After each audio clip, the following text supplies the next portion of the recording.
Ladies and gents, it's your boy Rocco Yaps, and we're gonna be yapping about the main fight going on tomorrow, January 31st, this Saturday. If you don't know, there's three different fights going on tomorrow that are pretty good. They're all pretty good. You have Xander Zayas versus Abaru in a WBO and WBA unification fight at 154 in Puerto Rico, and that whole card. And then you have in London, you have Josh Kelly facing off against the IBF 154-pound world champion in in a fight where, in my opinion, he's not gonna win. I think Mortaz Aliyev is just too much for him.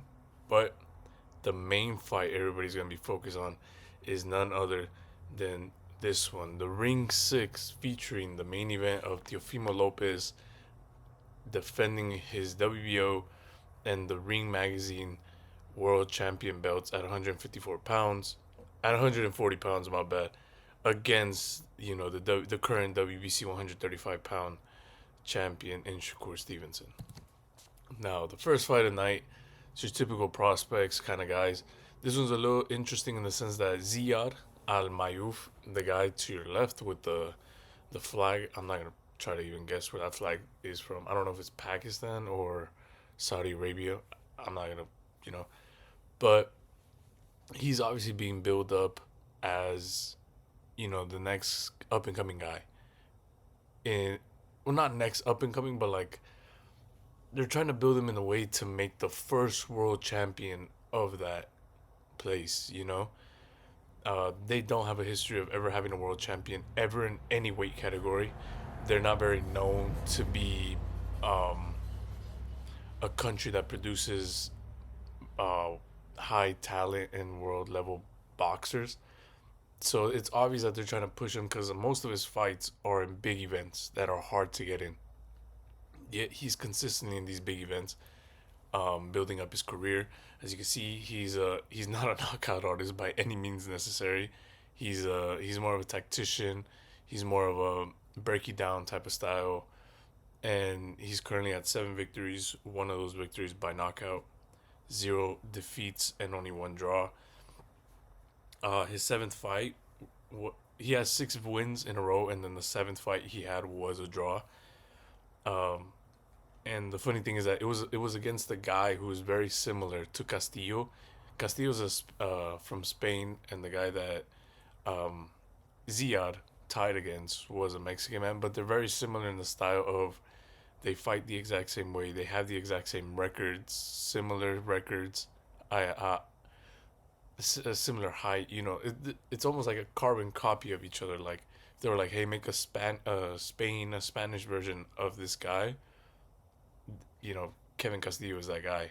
Kevin Castillo in the other corner is sitting at 5 victories, no knockouts whatsoever. I think that's the first ever in the channel history that we have covered a fight where a fighter hasn't had any knockouts whatsoever in his or hers career. But he has 5 victories, 2 defeats, one draw. No belts for either fighters, not even low level belts, like no international, no NABF, nothing. There isn't any belt whatsoever on play. Both fighters don't have any significant names or uh, or anything significant at all in their record. Neither one of them. And they're both obviously prospect levels. I would obviously consider Ziad a little bit more of a prospect level because, like I said, they're obviously trying to build him up to be that guy that they could rely on to be like, hey, this is our first ever world champion in our country's history. Similar to what they were doing to that one dude who defeated Edgar Berlanga back in July of 2025 in the Ring 3. I believe his name was I don't know why he's drawing a blank to me. I got a lot of things on the mind right now. But yeah, I got a 70% chance of victory for by decision, obviously, for my youth. Could be a tie. Like I said, Kevin Castillo is very similar to the guy that gave Ziad the hardest fight of his career so far. So could be a tie, but I do see a 70% chance of victory for my youth. Now the second fight of the night, is a lot more interesting and a lot uh, heavier, way fucking heavier. You have Jerron Miller at 26 victories, 22 by knockout, one defeat, and two draws. Um, Jerron Miller, in the other corner you got Kingsley Abe, 16 victories, 14 by knockout, two defeats, one draw. Miller is very interesting in the sense that he's never fought for a world title. I don't think he's ever fought for an interim belt. He's never have. I have it all written down right here. He doesn't have anything. Miller's fifth. He had four fights in a row where he won. Then Miller had his first draw in his fifth fight of his career. Then he had nonstop victories all the way leading up to his 18th fight, where then he won his first ever like belt ever, the WBO NABO champ, which just means that you're the best North American boxer in the heavyweight division coming out of the WBO. Like in the WBO's eyes, you are the best up and coming heavyweight in North America. So that's what that belt means. He had 9 successful, like, I wouldn't say like title defenses, but like fights after claiming that belt. His 10th fight after claiming that belt, he loses to Daniel Dubois. You should know who Daniel Dubois if you know about boxing, or at least if you've been into recent boxing, you know who Daniel Dubois is. Daniel Dubois defeated him, which was a very big fight for Daniel Dubois because you got to remember at that point Dubois was viewed to kind of be at the shorter end of his career, or at least it was gonna look pretty bad if he loses to Miller, because it was like, oh, you've already lost big fights, you look like you quit. Hey, this is your last shot to take you serious. If not, it's gonna be a long process before we could even consider you serious again. So they put Big Baby Miller right in front of him, and he defeated Miller by knockout. So that was a good fight for Dubois. But after that, after losing his fight to Dubois, he has a fight with Andy Ruiz, who is a Cuban heavyweight boxer. He's kind of like a prospect, still in that prospect level. He's entering contender status, especially now that he has like a fight scheduled as eliminator for the IBF champion, who's obviously Alexander Usyk. He will be facing off Torres Jr., who's another heavyweight prospect, silver medalist in the Olympics, top rank, top ranks number one like heavyweight. So that I'm just letting you know about the men that have beat Miller, like the caliber of men that have beat Miller. Um, and that was his last fight. The draw against Andy Ruiz was his last fight, and that was back in August 3rd of 2024. So, yeah, a pretty decent amount over a year since we've seen Miller in the ring. Also, Miller, though, it is his fault because Miller is also infamous for being a loudmouth, showman, aggressive showman type of guy. I think his big stardom was he was going to be Anthony Joshua's USA debut. Anthony Joshua had never fought over here in America. He never fought in the US. So he was gonna fight in Madison Square Garden. They were looking for potential fighters. Big Baby Miller was pretty strong, pretty serious contender in at that time. Plus he's from New York, so it was perfect. We're fighting in New York against a strong heavyweight New Yorker. It's a good fight. And Miller lost that opportunity because he popped for doping. He was caught using illegal steroid substance, and he got removed and he got replaced by Andy Ruiz. And if you know anything about underdogs and you know just taking the piss out of everybody, Andy Ruiz is your guy.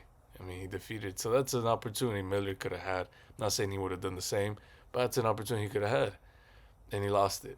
Now, Abe in the other corner, he's a little more interesting in my opinion because he is pretty serious about this boxing stuff.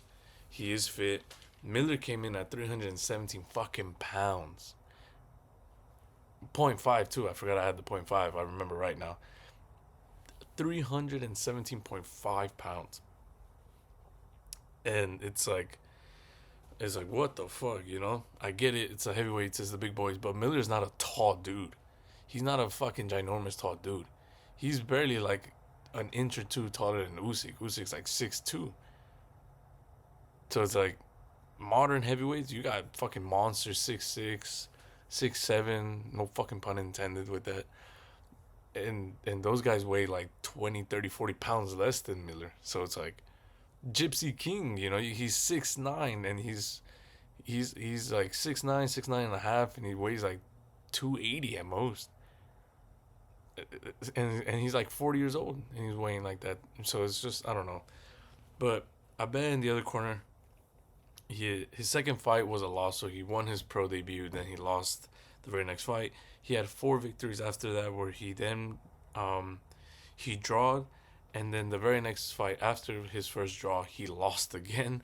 So those were his two losses. That must have been a terrible back-to-back fight. After his loss, he has nine successful victories, where then he goes to try to claim the WBC Latino heavyweight, and he does by knockout. He wins that fight by knockout, becoming the WBC Latino heavyweight champ. His next fight after that, he goes for the WBC FedCar box. It's just like a higher level of like Latino America belt for the WBC, and he wins it. And that was back in September 20th of 2025. So he hasn't fought since September. You know, that's a pretty decent amount of time, because you gotta remember training camps. So he probably went like 3 months without fighting, and then got the call and accepted the fight with Miller, and then started training camp for the fight. As opposed to Miller went over a year, like a year and 2 3 months before getting the call and accepting the fight with this guy, and then getting in the ring.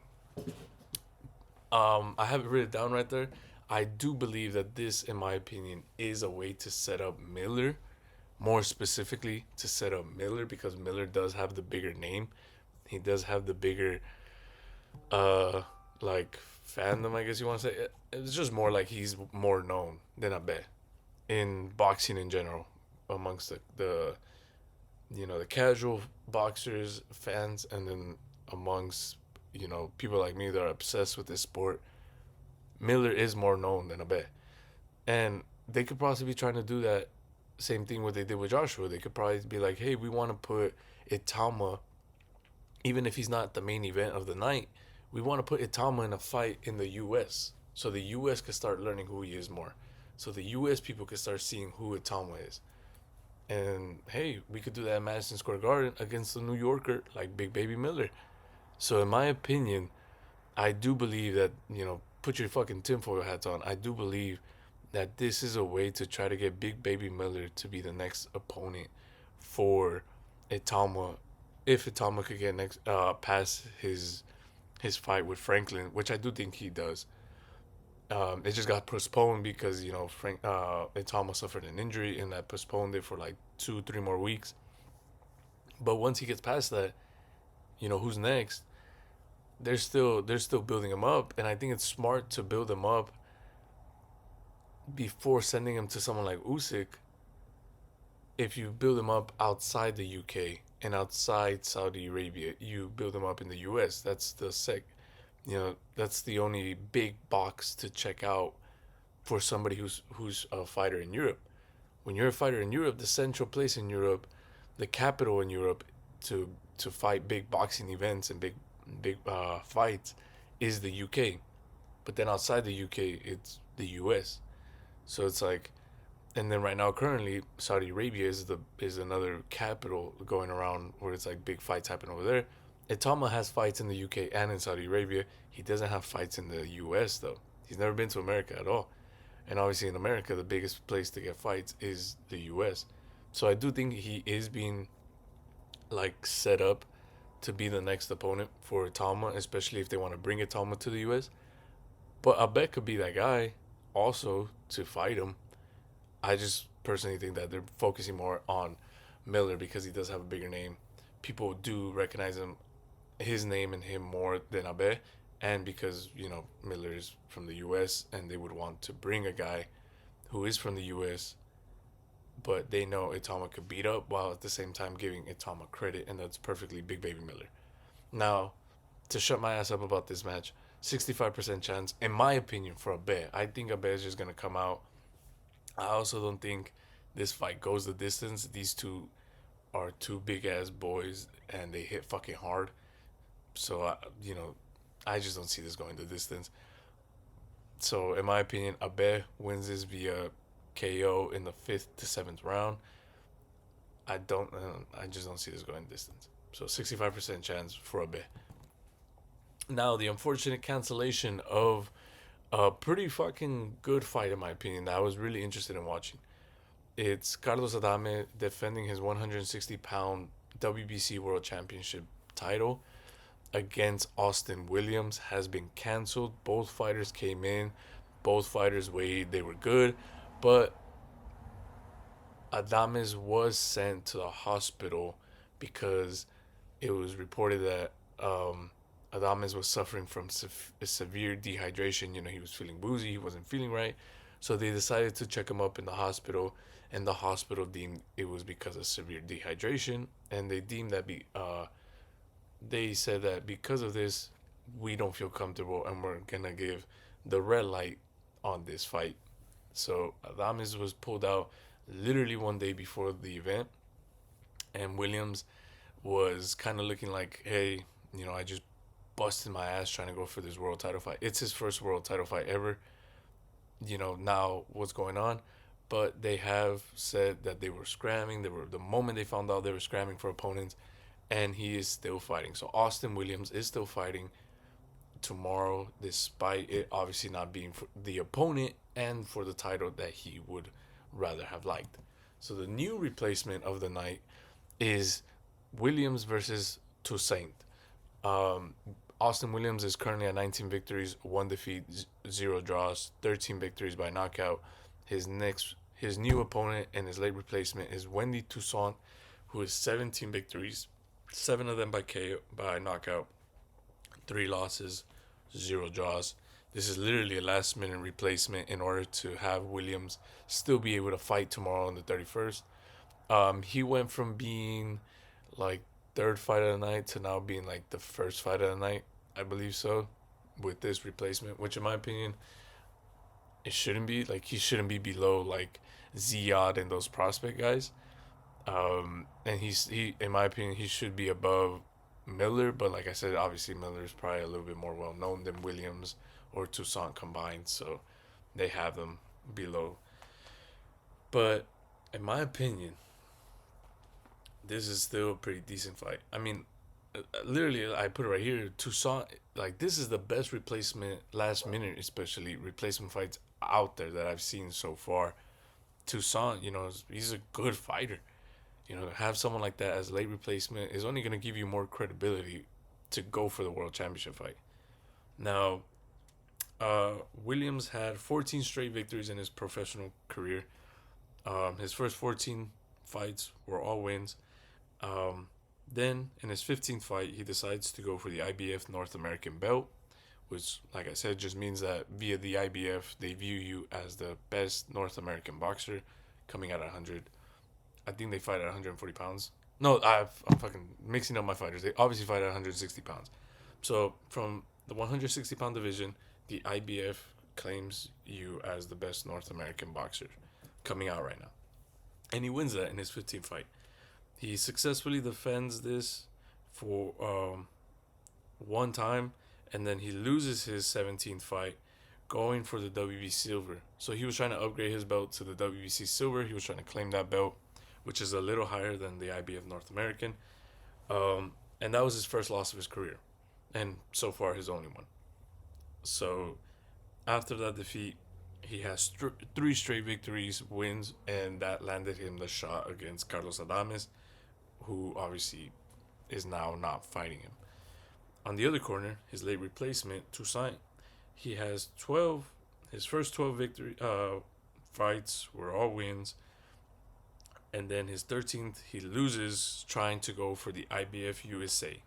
So IBF is saying this guy is the best boxer coming out of the US at 160 pounds. He loses that fight. That was his 13th fight, and that was his very first loss. You're going to see right now how fucking funny this shit is. This fool seems to be cursed anytime he goes for any belt. And what I mean by that is because, like I said, 12 victories in a row, 13th fight, he loses it trying to go for the IBF USA. He has two more regular wins against regular guys. Then he tries to go again for the IBF USA belt. I guess he really had his eyes on that belt. And he loses yet again, causing him his second defeat of his career. He then proceeds to have a fight, wins that fight. Then he goes this time for the IBO Intercontinental belt. He's like, you know what? I need a belt, but the IBF USA belt doesn't want to fuck with me. Let me go see if the IBO Intercontinental belt wants to fuck with me. That shit said, hell to the fuck no. I don't want you. I don't fuck with you. He loses that fight again. That's the third loss of his career so far. Then he proceeds to have another win to bounce back. And he tries for the third time to go to the IBF USA belt. And ladies and gentlemen, the unimaginable happened. He finally won that belt. He finally won that fight to become the IBF USA champion. He finally has a belt under his name. And that was his last fight before getting obviously the last minute call to fight Williams. Um, yeah, I mean, truly inspirational shit. Never give up on your dreams. All jokes aside, like I said, when it comes to late minute replacements, this is one of the most impressive and best ones that I've seen so far. Shout out to whoever did this. Kudos to them. But I still have an 85% chance of late stoppage victory in the 7th to 10th round. This fight's only going 10 rounds for Williams. In my opinion, Toussaint, yeah, he could have been in the gym keeping weight, but I guarantee you he wasn't walking around at 160 or below. He was walking around probably like 170, 175.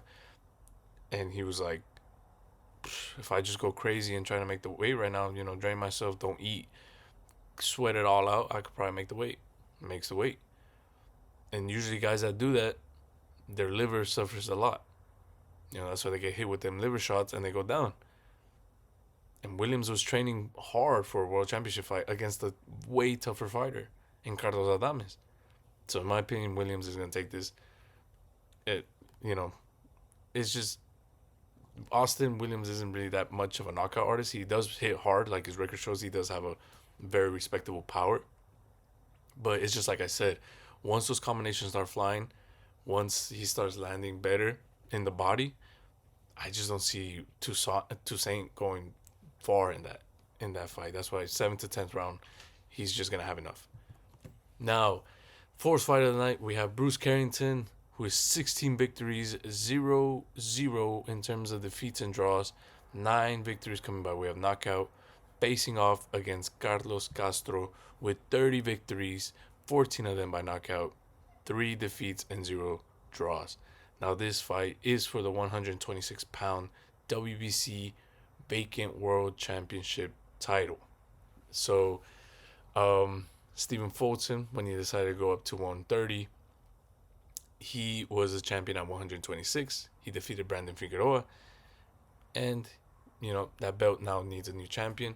Bruce Carrington being the number one contender for the WBC belt and also being the WBC interim title holder, obviously was the first man in the line to go for that belt, whether they elevated him or in this case they told him you're going to have to fight for it against another challenger. He was obviously the number one guy. So Carlos Castro has been deemed the guy to fight Carrington in order to claim that belt. Now, Castro is no pushover. I'll let you know about that right now. He is very interesting. He is definitely the hardest fight and the hardest opponent in Carrington's career so far. And it's without a doubt. It's without a doubt his toughest opponent, his toughest fight. And it makes sense, it's for all the marbles, it's for the highest title, world championship. Fucking Carrington has had almost all fucking levels of belts. And now he's finally getting the big one, the world title one. So it makes sense that Carlos Castro would be someone to show whether or not Carrington deserves to be, or not deserve, but like show us that he's at that level at the very least. Now, Carrington had 10 straight victories in his first 10 fights.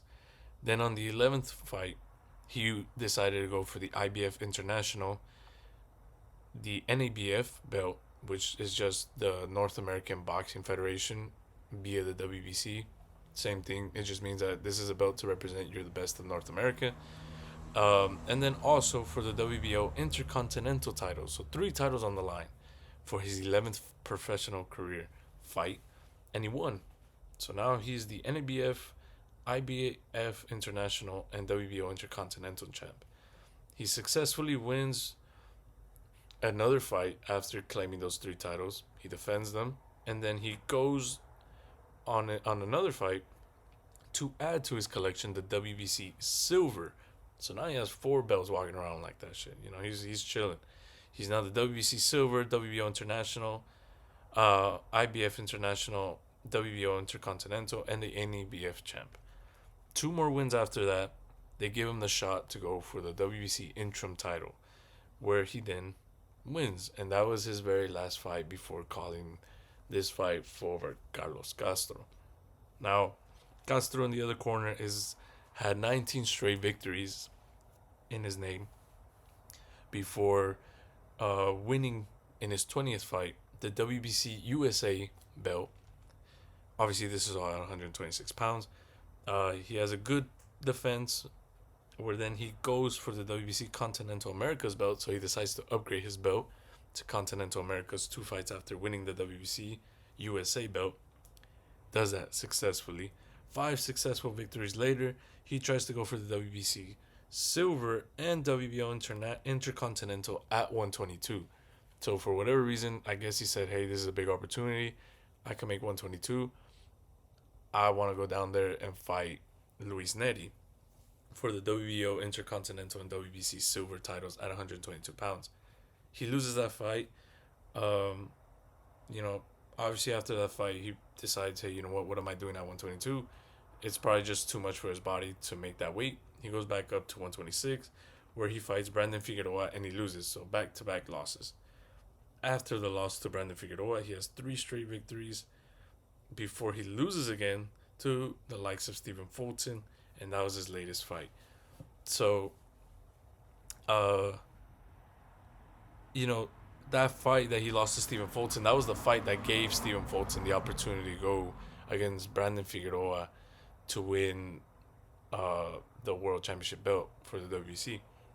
And in a lot of people's opinion, and mine as well, I believe Carlos Castro won that fight against Stephen Fulton.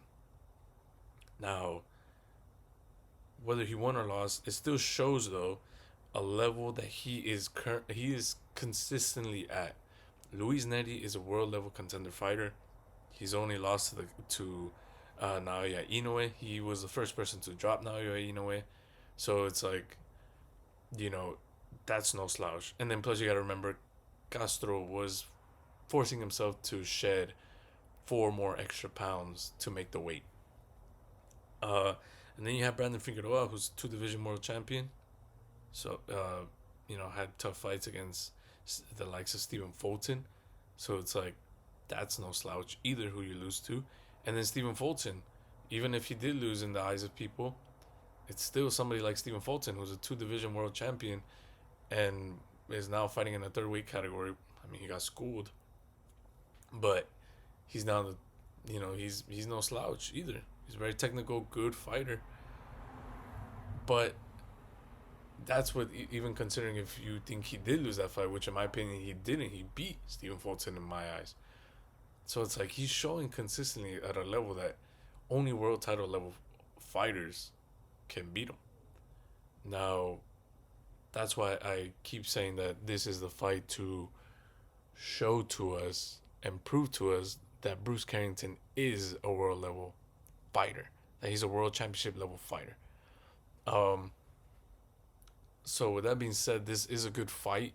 It reminds me a lot of Abdullah Mason's fight, where it's like, yeah, it's for a vacant title. Obviously, it's not the guy you wish to fight.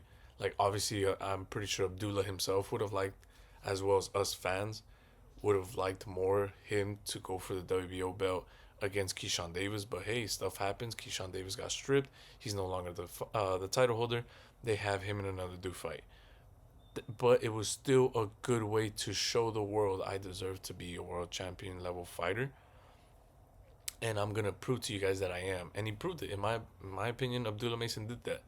So very similar in that regard. I think this is Bruce Carrington's way of showing the world that he is a world level contender, not contender, but a world level champion. And that he is at that level. So that being said, 70% chance of victory via unanimous decision for your boy Bruce Carrington. I just don't see him realistically stopping Carlos Castro. I don't see him really doing that damage, doing that pressure to Carlos Castro. Castro has been in there with some dogs and survived. But if he is going to stop him, it's more of a technical knockout, in my opinion. And it will be later, like 9 to 12 round, is when we'll see if it does happen. But realistically, I believe it's a unanimous decision victory for Bruce Carrington. Now, co-main event of the night. Oof. As you can see, your boy Keyshawn Davis is back in the boxing world. He is currently at 13 victories, 9 of them by knockout, 0 defeats, 0 draws, facing off against the highly experienced Jermaine Ortiz, who is currently sitting at 20 victories, 10 of them by knockout, 2 defeats, 1 draw. Keyshawn Davis' first fight back in boxing in general since February 14th of 2025. When he won his first world title at 135 pounds. Like I said, he was the WO 135 pound champ. Missed weight in his first title defense. Dos Santos decided not to fight Keyshawn because of that. And Keyshawn decided, hey, you know what? There's stuff in my personal life that I need to address. I don't know when I'm going to be back in boxing, but I'm going to take a little bit. Took a little bit, and now he's back. This is also his first time ever fighting at 140 pound division. So it's pretty interesting. But just to give you a little recap, Davis is an Olympic silver medalist, so that's obviously why he's, just under 15 fights, he's already a world champion and going to his second division now. He had 6 pro winning fights. When on his 7th fight, he decided to go for the WO Intercontinental belt, which he did win. Then his next fight after that, he adds the WBC USA belt, so now he's WBO Intercontinental and WBC USA champ. 2 wins later, he claims the IBF USA belt, so now he has 3 belts: WBC USA, IBF USA, and WBO Intercontinental. 2 wins later, he goes and he wins the vacant WBO world title at 135 pounds. Well, it wasn't vacant, but in my opinion, the champion was pretty weak compared to the other champions, and that champion hadn't really won it in a good way. But yeah, he hasn't fought since winning that belt. Like I said, he did have a fight scheduled to defend his title for the first time in his homecoming fight, but he didn't make that weight, so he didn't end up fighting, and he took some time off. In the other corner, you're gonna see why I say this man is experienced. 9 wins at 135 pounds. He debuts at 135, 9 wins straight. On the 10th fight, he goes and he claims the WBC youth belt at 135 pounds. 2 fights later, he wins the WBC youth at 140. So he has two fights at 135 as the WBC youth champ, goes up to 140 and claims the WBC youth at that weight class. He has 2 victories there at 140. Comes all the way down to 130 to then win the WBC silver belt. So he's just all over the fucking place, claiming these lower level titles. After claiming the silver, he ties. He has his first draw and only draw so far. And then after that draw, he proceeds to go back to 135 to then claim the NABF belt. His next fight, he adds the IBF USA to his arsenal at 135 pounds. And then Vasily Lomachenko's return fight before fighting Devin Haney for Undisputed. He fights Jermaine Ortiz as his comeback fight, and Jermaine Ortiz loses that. But it was a pretty interesting fight that he gave against somebody the likes of Vasily Lomachenko. Then after that loss, he decides, I'm going to go up to 140. Goes up and loses to Teofimo Lopez in his in his very first fight at 140 pounds. Barely, though. And a lot of people believe that Jermaine Ortiz won that fight, or that the very most for both fighters, it was a draw. I'm more of that. I believe no fighter did anything to win over the other guy, and it was a draw.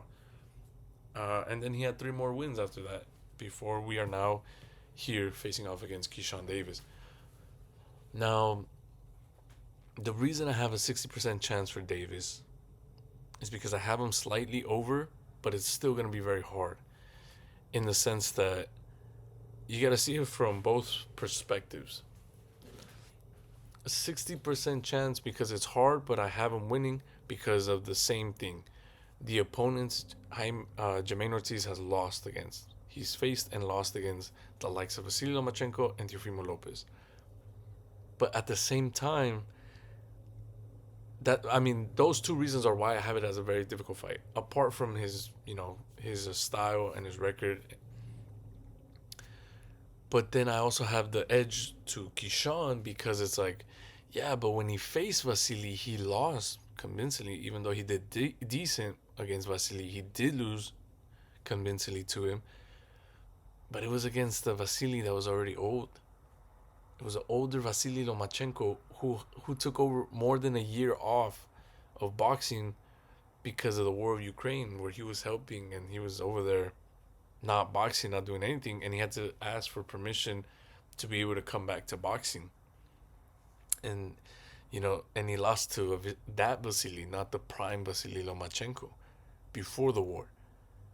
Then you have his fight against Teofimo Lopez, where it's like, yeah, it's to the point where even a lot of people think Jermaine Ortiz beat Teofimo, or people like me who believe it was a draw against somebody, again, like the likes of Teofimo Lopez. But it was also Teofimo Lopez that wasn't looking good in general. I mean, he just wasn't. That's why I have Teofimo Lopez being a bipolar fighter, because it's like he fights against these lower level guys that shouldn't really do too much trouble for him, and he struggles to the point where people think it's a draw or that he even lost. And then you put him against someone like Josh Taylor, Vasily Lomachenko, and then he does super good and he performs really great. And then he fights someone like Arnold Barboza, who's like around the same level as Jermaine Ortiz, and same thing. He fucking looks super good against Arnold Barboza. He has the best performance of the night. And there was people in that card, the likes of Devin Haney fighting, um, fuck, I don't know why his name is Ramirez. He fights Ramirez. Snooze fest of a fight. Uh, the main event, Rolly Romero versus Ryan Garcia, not that entertaining. What was entertaining? Teofimo Lopez fighting against Arnold Barboza. That was and he looked good against Arnold Barboza. And Arnold Barboza is not a bad fighter. He's a very good contender. Like I said, the same level as Jaime Ortiz. So Jermaine Ortiz, he looks bad, super bad against Jermaine Ortiz, but another guy that's around the same level, he looks super good. And then against people who are above Jermaine Ortiz, like Josh Taylor, he looks great.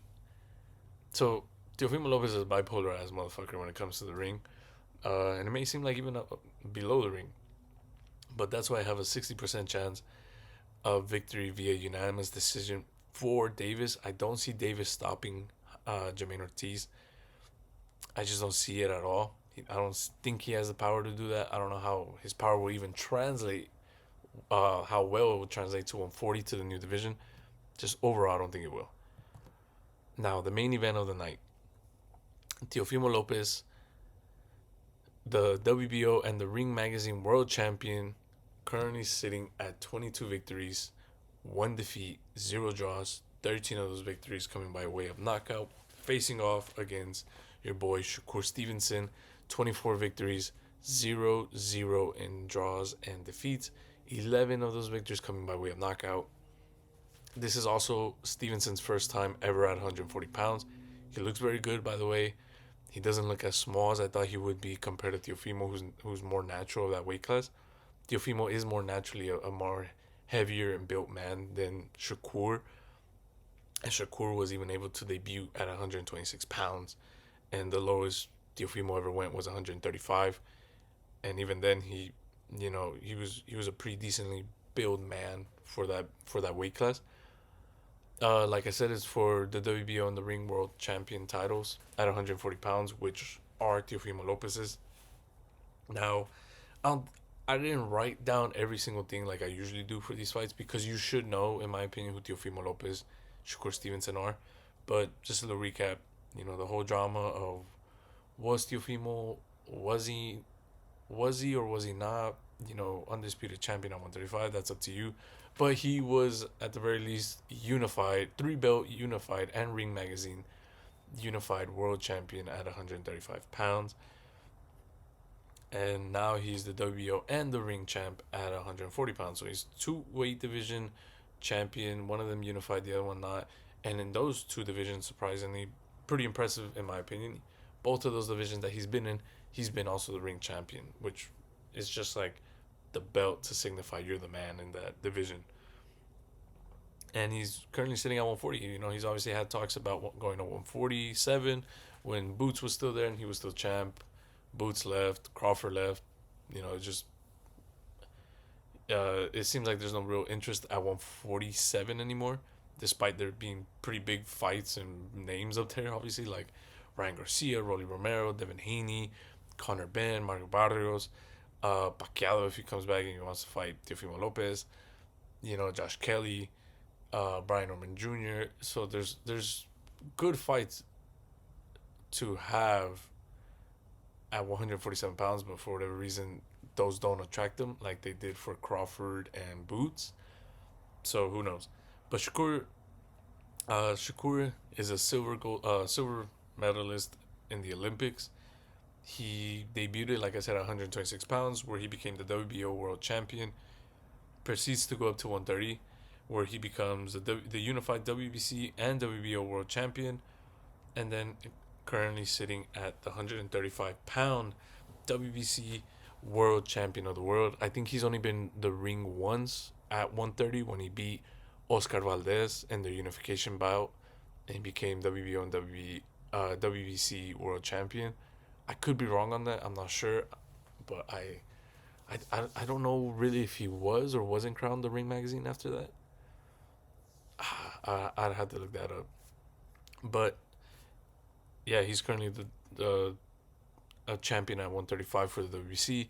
He's trying to go for his fourth weight class, obviously going for the WBO world titles. For Teofimo at 140. Both good and focused. They look good. They both look focused in their own different ways. I just think Shakur's a lot more locked in, seriously, in this fight. I think Shakur has a lot less things getting in the way of this fight as opposed to Teofimo, with all the drama between him and his father. Like I said, it just seems like out of all the guys that were put up in that group, he's kind of being left behind despite not doing stuff like Gervonta Tank. Like, for example, he was named the new era, the Four Kings. It was Ryan Garcia, Devin Haney, Gervonta Tank Davis, and Teofimo Lopez. They were all at 135, and they were kind of viewed as the Four Kings.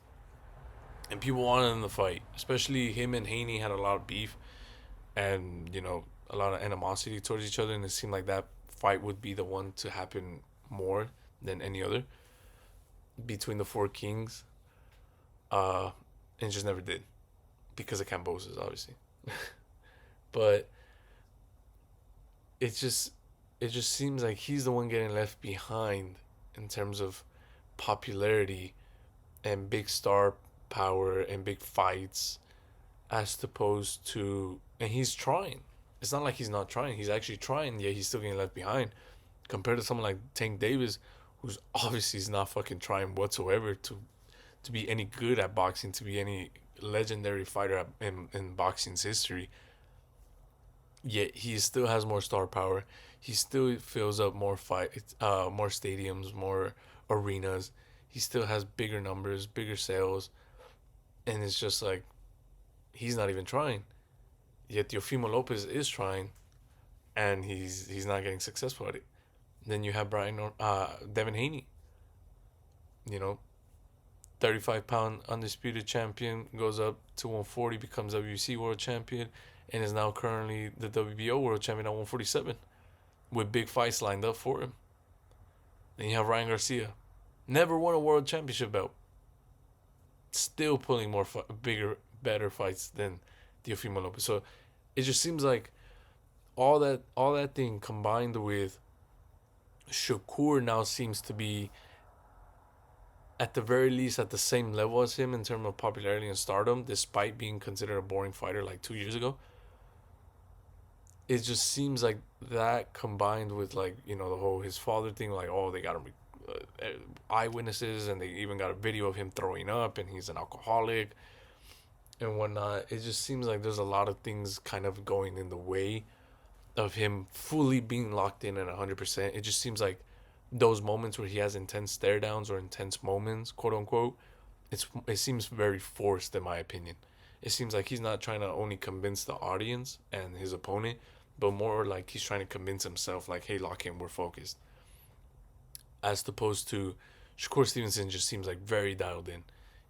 Same, not even the same way. Like it's more than how he was with William Cepeda when he was like, no, I'm locked in because I need y'all to know I do have that dog in me. I could sit there, I could bang with even a guy like William Cepeda, who uh, numbers wise was named the most offensive boxer in boxing all around the world.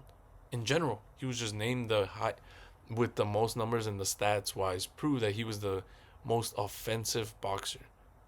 Like his offensive output and punches landed, punches thrown was just higher than anybody else in boxing.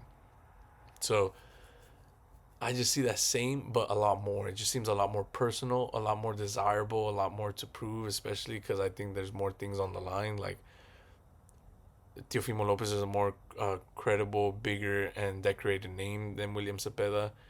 It's a new division, adding that for weight class championship and the ring.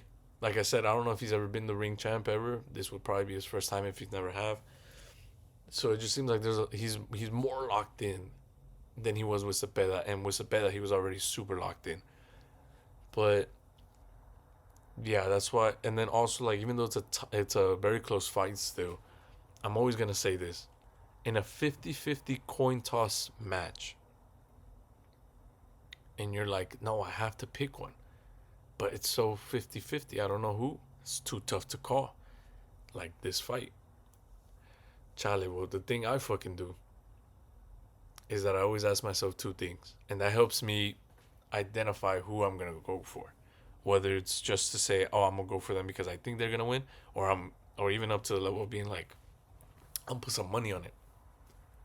But in my opinion, you gotta ask yourself two things: who is more boxing technical wise, who has more skills, more abilities, all that, and who is smarter boxing wise. Who is smarter in that ring between these two men?